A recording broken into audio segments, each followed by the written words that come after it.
पत्थरों के से तुम्हें क्या ही सामर्थ्य था। पत्थरों के से तुम्हें क्या ही सामर्थ्य था, वो तो श्री राम के धैर्य पर टिका था। राम नाम जब रोम रोम में बहता है, राम नाम जब रोम रोम में बहता है, अहंकार का बोझ छोड़ वो पत्थर भी तैरता है। रामायण के युद्ध के दौरान एक समय श्री राम के सामने रावण निहत्था हो जाता है। तब श्री राम रावण को यह कहकर वापस भेज देते हैं कि तुम अभी निहत्थे हो और थके हुए हो, भवन जाकर विश्राम करो, कल प्रातःकाल फिर लड़ने आना।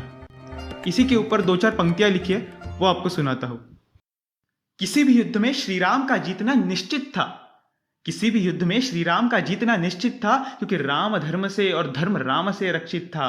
पत्नी को हरने वाले सामने निशस्त्र पड़े थे, पत्नी को हरने वाले सामने निशस्त्र पड़े थे, लेकिन धर्मात्मा राम फिर भी अपने धर्म पर अड़े थे। एक बाण से रावण मारते मुक्त कराते जानकी, एक बाण से रावण मारते मुक्त कराते जानकी, युद्ध था दो पल के लिए छोड़ देती नीति।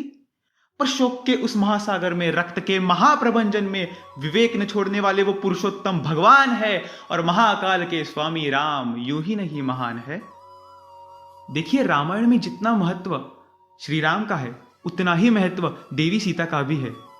क्योंकि देवी सीता ये समर्पण और त्याग, इसकी सर्वश्रेष्ठ उदाहरण है।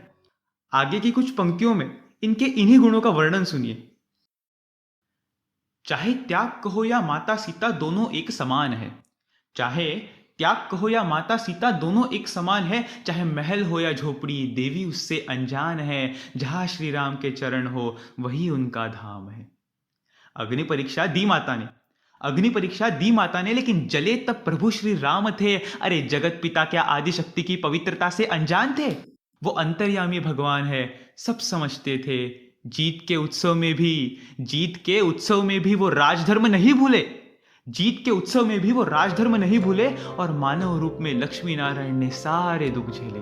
देखिए, इस संसार को एक शक्ति ने धारण किया है, और अगर इस शक्ति की कोई शक्ति है तो वो है त्रिदेवियां। इसीलिए त्रिदेवियों को ब्रह्मांड की शक्ति ये उपमा मिली है। ब्रह्मांड की शक्ति का हरण करने में क्या रावण समर्थ था? ब्रह्मांड की शक्ति का हरण करने में क्या रावण समर्थ था? वो तो लीलाधर की लीला में एक छोटा सा पात्र था। पाप बढ़ता पुण्य घटता, होता असंतुलित ये संसार है। पाप बढ़ता पुण्य घटता, होता असंतुलित ये संसार है। कभी दुर्गा तो कभी अबला बनकर मां करती भक्तों का उद्धार है। अबला इस शब्द का प्रयोग इसीलिए किया गया क्योंकि महाशक्ति ने देवी सीता इस अवतार में स्वयं को शस्त्र न चलाने वाली, या फिर जिसे शस्त्र ना चलाते आता हो, ऐसा दिखलाया था।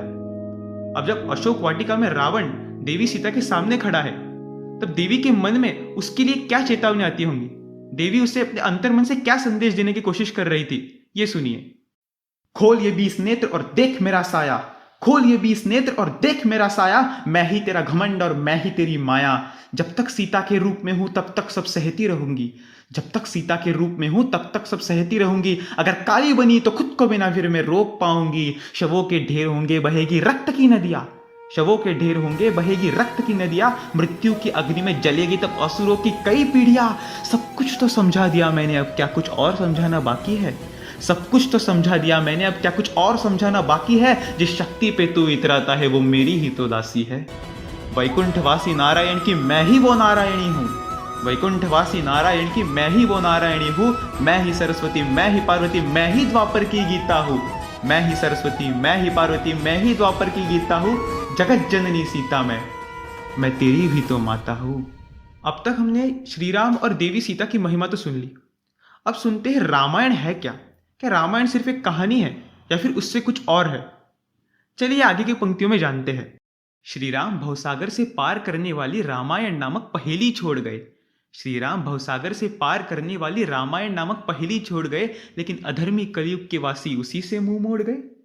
रामायण सिर्फ एक कहानी नहीं, वो तो जीवन जीने का मार्ग है। रामायण सिर्फ एक कहानी नहीं, वो तो जीवन जीने का मार्ग है। अंधेरे मन को प्रकाशित कर देने वाला एकमात्र चिराग है। काम क्रोध और लोभ मोह की आहुति जब मिलती है, काम क्रोध और लोभ मोह की आहुति जब मिलती है, तब अजय अटल और अविनाशी वो लंका भी जलती है। रामायण सिर्फ एक कहानी नहीं, वो तो खुला पड़ा खजाना है। रामायण सिर्फ एक कहानी नहीं, वो तो खुला पड़ा खजाना है। जितना लूटना है लूट लो, वो सब कुछ तुम्हारा है। उस खजाने का पहरेदार सबके लिए समान है।